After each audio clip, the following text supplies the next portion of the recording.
पूज्य गुरुजनों के, विप्रजनों के, संत जनों के श्री चरणों में दास का कोटि कोटि नमन।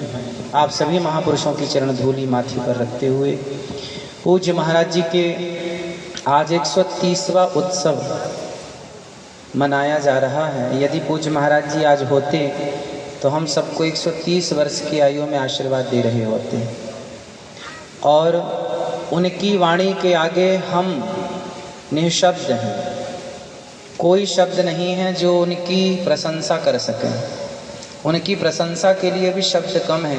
अभी पूज्य गुरुजी ने प्रेम की बात कही, पूज्य गुरुजी ने भी प्रेम की बात कही, और उसी प्रेम को प्रकट पूज्य श्री नाम मैं कैसे लूँ पूज्य महाराज जी का, लेकिन उनके प्रत्येक पद पर उनका नाम है, इसलिए उनका दास होने के नाते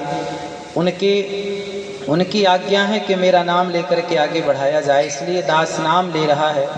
उनके चरणों में बारंबार प्रणाम करके पूज्य श्री बिंदु जी महाराज, जिन्होंने प्रेम के भाव में पूरा उद्धव प्रसंग, उद्धव चरित्र गा दिया, और पूज्य गुरु जी ने जो अपनी प्रेम की बात कही नारद भक्ति सूत्र में कि प्रेम के 21वां सूत्र गुरु जी ने बताया कि वह गोपियों को प्रमाण मान रहे हैं। श्री नारद जी के प्रेम की अधिष्ठात्री कौन है, प्रेम का प्रमाण कौन है, तो यहाँ से पूज्य महाराज जी का पद स्टार्ट होता है। यहाँ से वो गा रहे हैं, है प्रेम जगत में सार और कुछ सार नहीं, मन कर ले, मन कर ले, मन कर ले प्रभु से प्यार, और कुछ सार नहीं।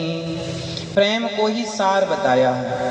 भगवान ने उद्धव जी से कहा घनश्याम ने उद्धव से वृंदावन जरा जाना, वहाँ की गोपियों को ज्ञान का कुछ तत्व समझाना। विरह की वेदना में वे सदा बेचैन रहती हैं, तड़प कर आह भरती हैं और रो रो कर ये कहती हैं। क्या कहती हैं गोपियाँ? पूज्य बिंदु जी कह रहे हैं, है प्रेम जगत में सार। हे उद्धव, ऐ उद्धव, हमें ज्ञान की पोथी न सुनाना। क्यों? क्योंकि है प्रेम जगत में सार और कुछ सार नहीं। मन कर ले, मन कर ले, मन कर ले प्रभु से प्यार, और कुछ सार नहीं। उद्धव जी ने कहा, अच्छा कहा उद्धव ने हंसकर, मैं हंसकर कहा, अच्छा आप मुझे वृंदावन भेज रहे हैं, पर वृंदावन में तो हम ब्रज की भोली गवारनिया, ब्रह्म ज्ञान की उलझन क्या जाने, मेरे और मोहन की बातें एक मैं जानूं या वो जाने। वो उद्धव जी कह रहे हैं, जो गोपियां अपने आप को प्रेम में गवारनियां कह रही हैं कि हम तो ब्रज की मूर्ख हैं, हमें कुछ नहीं आता। उद्धव जी को हंसी कहा, उद्धव ने हंसकर, देखिए श्री बिंदु जी ने पूरा सार लिख दिया। कहा उद्धव ने हंसकर, हंसकर क्यों कहा? हंसकर इसलिए कहा कि उद्धव जी अपने आप को ज्ञानी मानते हैं। अभी उन्हें पता नहीं कि वृंदावन का हाल कैसा हो और हमारा हाल कैसा होने वाला है, इसलिए कहा उद्धव ने हंसकर, मैं अभी जाता हूँ वृंदावन, जरा देखूं कि कैसा है कठिन अनुराग का बंधन। है कैसी गोपियां जो ज्ञान बल को कम बताती हैं, निरर्थक लोक लीला का यही गुणगान गाती हैं। कौन सा गान गाती हैं? निरर्थक गाती हैं वो। देखो तो जरा गोपियां कैसी हैं, वो ज्ञान बल को कम बता रही हैं, जानते नहीं हमें, हम कौन हैं। शायद उद्धव जी ज्ञान के अभिमान में, नहीं कह सकते हम के वो अभिमानी थे, पर विद्वानों के मुँह से सुना है कि शायद उद्धव जी को इस ज्ञान का घमंड अभिमान आ गया कि शायद मैं ब्रह्म को जान चुका, मैं उस ईश्वर को पहचान चुका, लेकिन जो पहचान बाकी थी वो यहाँ आकर पूरी हुई। इसलिए है प्रेम जगत में सार और कुछ सार नहीं। उद्धव जी जब मथुरा से चले और रथ पर बैठे, चले मथुरा से जब कुछ दूर वृंदावन निकट आया, यहीं से प्रेम ने अपना अनोखा रंग दिखलाया। जब यहाँ आए ना तो यहाँ का वातावरण उद्धव जी को कुछ अलग लगा। क्या लगा?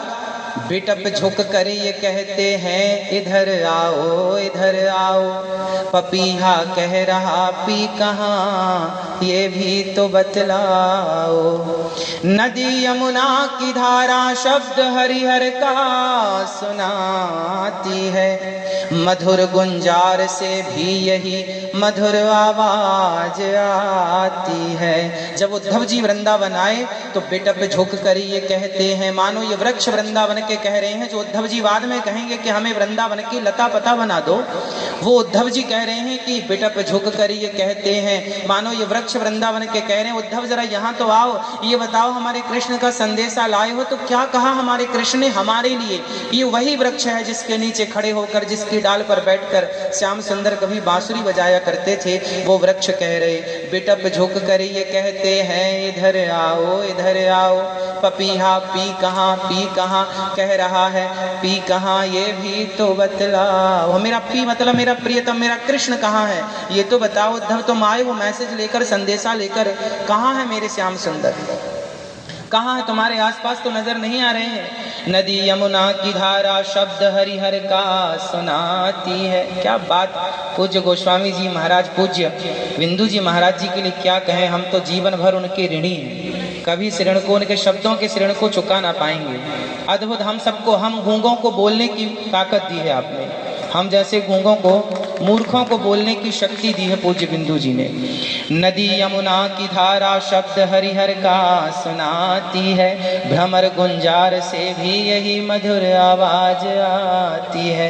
एक ही आवाज है प्रेम जगत में सार, और कुछ सार नहीं। हमने सब कुछ किया, नैष्कर्म्य क्वचित भाव वर्जितम न शोभिते ज्ञानमलम निरंजनम।